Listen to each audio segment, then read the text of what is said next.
Bapak Ibu yang diberkati Tuhan, Yesus sudah bangkit.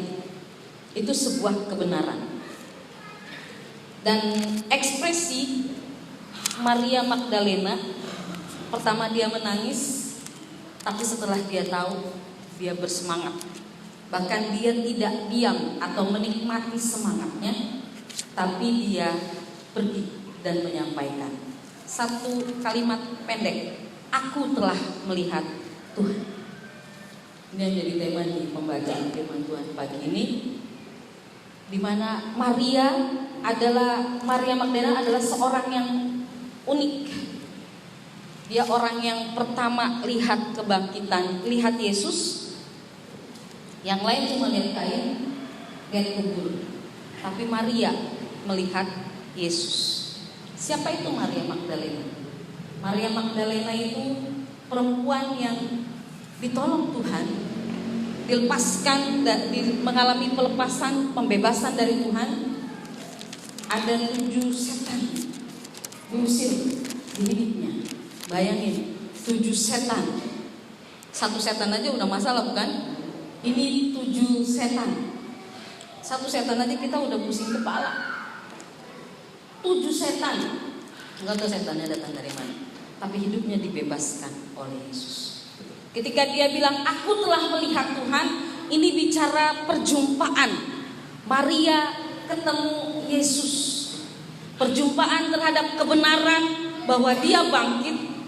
Perjumpaan terhadap kasih, bahwa kasihnya kepada Yesus dia ikuti. Dia orang yang setia. Mulai dari arak-arakan Yesus disiksa sampai dia di Bukit Golgota, Maria Magdalena ada di situ. Bahkan pagi-pagi benar Maria Magdalena yang datang ke kubur. Dia mau menunjukkan kasihnya. Ada perjumpaan kasih dan juga ada perjumpaan kuasa. Ketika dia bilang, aku telah melihat Tuhan, ini bicara hubungan kita dengan manusia. Allah itu selalu ingin hubungannya dengan manusia tidak berhenti. Begitu dia mau mati, dia bilang apa? Ya Bapa, ampunilah mereka. Dia tetap jalin hubungan sama manusia. Bahkan begitu dia mati, sepi, sunyi. Tapi begitu dia bangkit, Maria, dia bangun lagi komunikasi dengan manusia. Jadi Allah dalam hakikatnya dia ingin selalu terkoneksi dengan kita. Tapi masalahnya kita yang suka nggak koneksi dengan Allah. Allah kapanpun dia ingin terkoneksi. Bahkan dia baru bangkit aja dia menyapa, Maria, Maria, kenapa kamu menangis? Pertanyaan yang dilakukan dan butuh jawaban. Dan itu yang menunjukkan bahwa Allah kita sampai kapanpun dia nggak akan pernah berhenti bicara dengan kita. Dia tetap berbicara kepada kita. Jadi jangan pernah putuskan jaringan dengan Allah atau matikan jaringan dengan Allah. Aku nggak perlu Tuhan. Aku nggak mau Tuhan. Semalam ada seorang ibu, dia telepon, saya lagi baca-baca Maria Magdalena. Tiba-tiba dia WA, ibu, dia tulis panjang. Terus saya lihat apa yang dia mau katakan. Aku nggak tahan lagi. Aku udah putus asa. Aku nggak tahu mau kemana. Aku benci dia tulis. Dia udah putus asa, patah hati, nggak berdaya. Terus saya lagi mikir, ini malam mau Paskah, besok mau Paskah, ada orang yang seperti ini gitu. Kita lagi semangat semua nyiapin baju putih, nyiapin acara besok, tapi ada satu perempuan yang sedang menjerit karena dia sudah putus asa menghadapi persoalan hidupnya. Tapi saya langsung saya bilang, bangun. Ada Maria Magdalena, perempuan yang dikuasai iblis 7 setan. Hidupnya gak akan jadi apa-apa kalau dikuasai setan, tapi dibebaskan oleh Yesus, masih ada harapan. Maria Magdalena dipulihkan Tuhan. Dia terbelenggu, oleh ikatan-ikatan setan dan segala macam problem yang ditimbulkan. Tapi dia bisa menjadi perempuan yang membebaskan. Dia berdiri, bahkan dia orang pertama yang terima berita, aku telah melihat Tuhan. Ini perjumpaan-perjumpaan kita dengan Tuhan itu jangan dianggap biasa. Allah kalau bicara sama manusia itu selalu punya makna yang dalam, sangat dalam.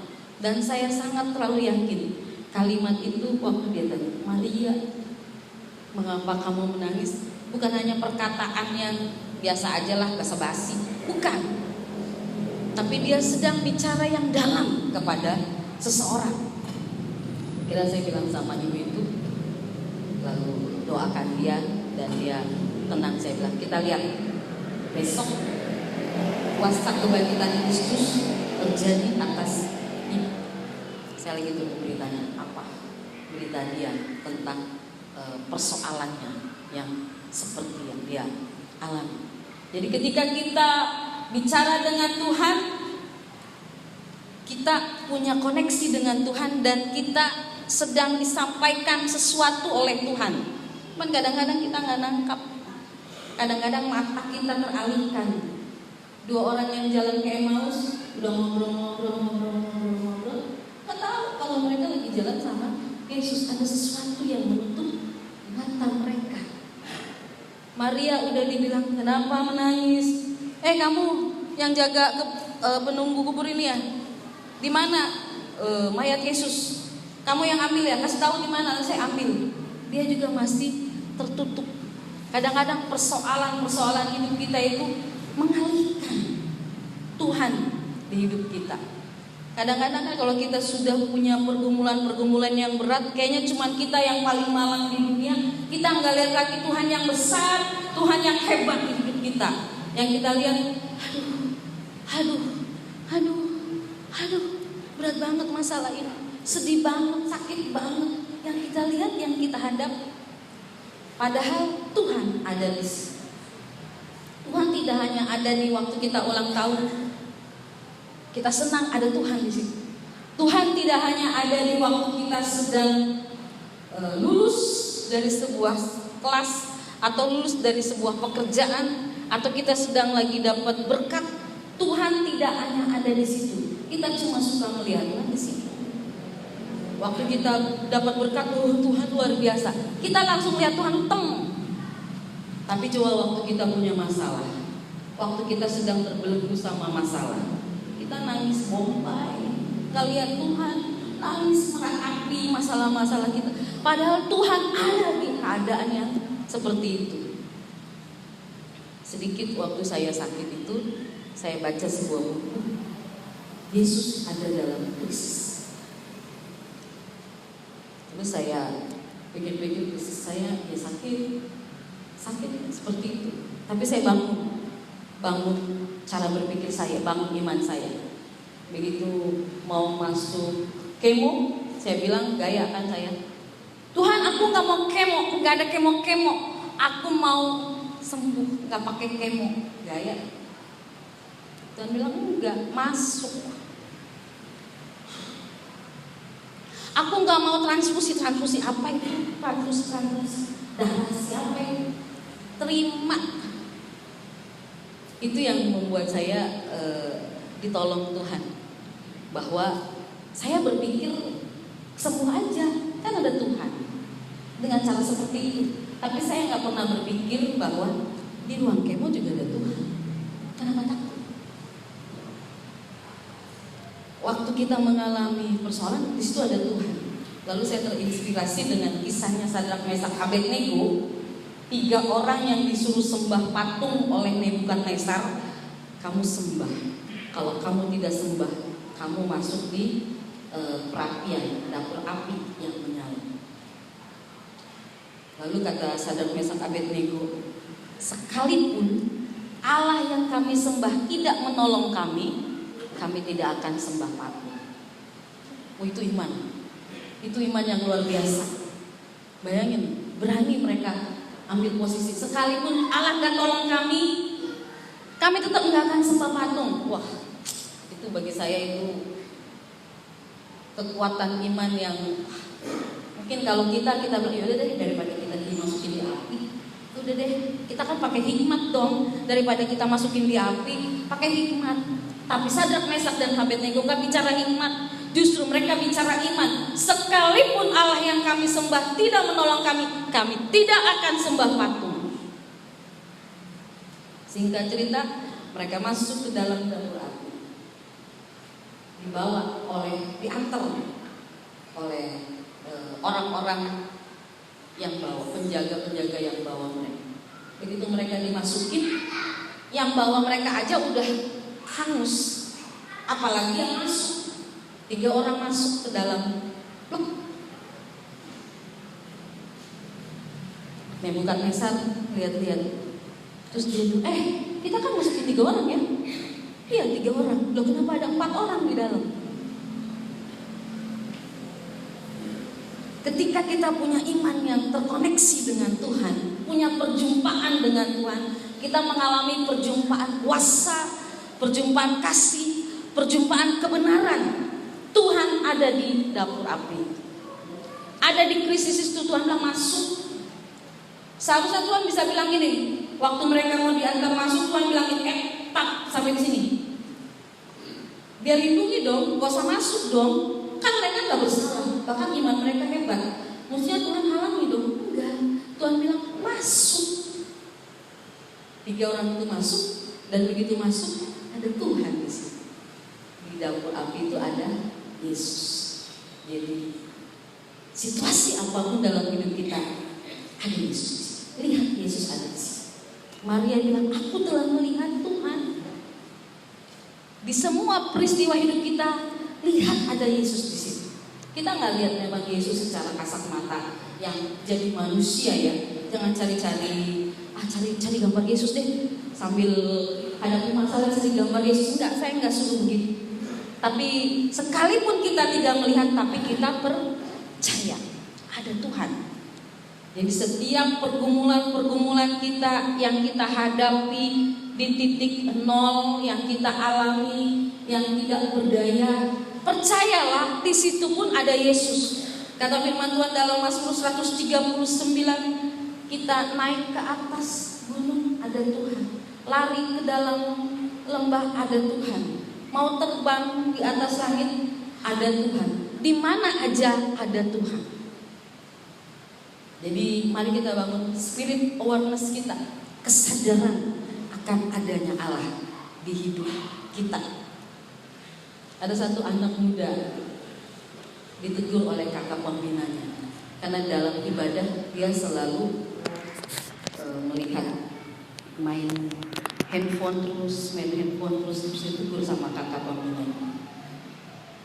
Kamu jangan main handphone, kita lagi ibadah. Dia berhenti. Terus begitu kakak pembinanya bergeser dari ruangan itu, dia main lagi. Begitu kakak pembinanya masuk, dia berhenti. Begitu kakak pembinanya keluar lagi, dia main lagi. Contoh ini menunjukkan apa? Dia takut sama kakak pembinanya. Dia bukan takut sama Tuhan. Dia punya kesadaran akan Tuhannya itu kurang, sehingga dia lebih takut daripada kakak pembinanya. Kalau kita punya kesadaran akan Tuhan, di setiap hidup kita punya takut akan Tuhan, dan kita bisa berkata, aku telah melihat Tuhan. Apapun yang kita alami dalam kehidupan kita, percayalah Tuhan ada di sini. Di situasi apapun, saya terlalu yakin Tuhan ada di sini.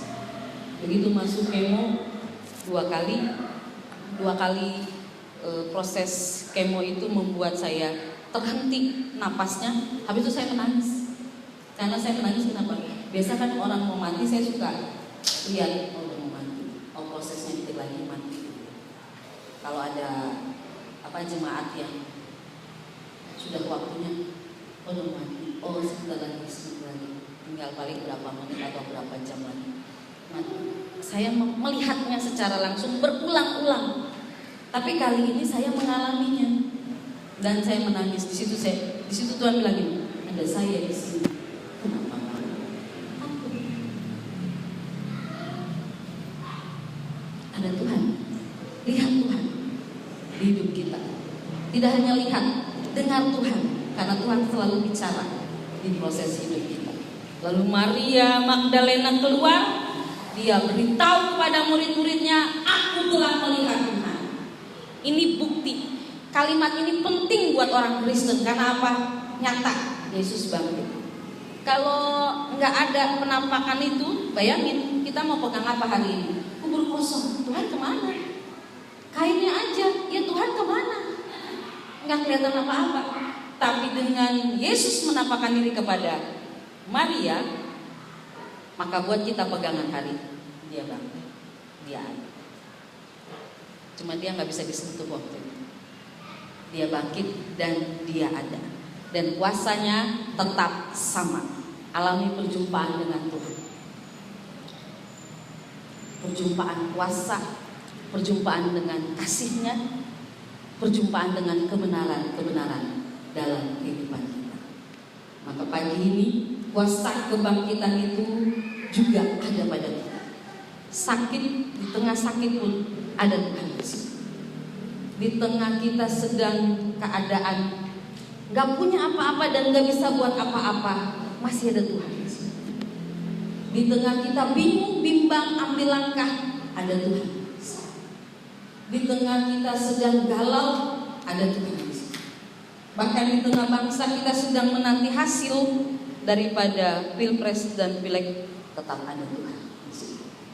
Tidak pernah ada Tuhan, Dia ada di setiap waktu kita. Jadi bangun koneksi dan kepekaan kita, dan kita mengatakan, aku telah melihat. Beritahu kiri kanan, aku telah melihat Tuhan. Alami Tuhan dalam hidup kita, karena Dia sudah mati, bangkit, dan menang. Dan itu bukan hanya kisah-kisah Alkitab. Tadi malam saya bilang sama ibu itu, ibu ingat, peristiwa kebangkitan bukan tradisi Kristen saja, bukan hanya ada di Alkitab saja, tapi ada di hari ini sedang menolong ibu. Ibulah Maria Magdalena yang sedang menangis, dan Tuhan bilang, kenapa kamu menangis? Saya percaya ibu itu sedang mengalami pertolongan Tuhan luar biasa. Ada di antara kita yang sedang menangis hari-hari ini. Ada di antara kita yang sedang menangis hari-hari ini.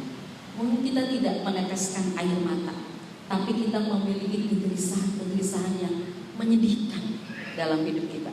Tuhan berkata kepada kita, mengapa kamu menangis? Mengapa kamu gelisah? Karena Tuhan datang, Dia tampil bukan lagi sosok yang mati, tapi Dia menjadi sosok yang hidup. Apa bedanya Maria Magdalena dengan Pilatus? Pilatus, dia bilang apa? Itu, lihatlah dia itu. Waktu dia serahkan Yesus kepada orang banyak, dia bilang apa? Lihatlah dia itu. Pilatus melihat Yesus yang mati. Tapi Maria Magdalena, aku telah melihat Tuhan. Maria Magdalena, dia lihat Yesus yang hidup. Jadi jangan lihat kematian, tapi lihat kehidupan. Yesus yang hidup, sanggup melakukan segala perkara dalam hidup kita, sanggup menolong kita. Dia Allah. Amin. Kita nyanyikan lagi. Dia sanggup.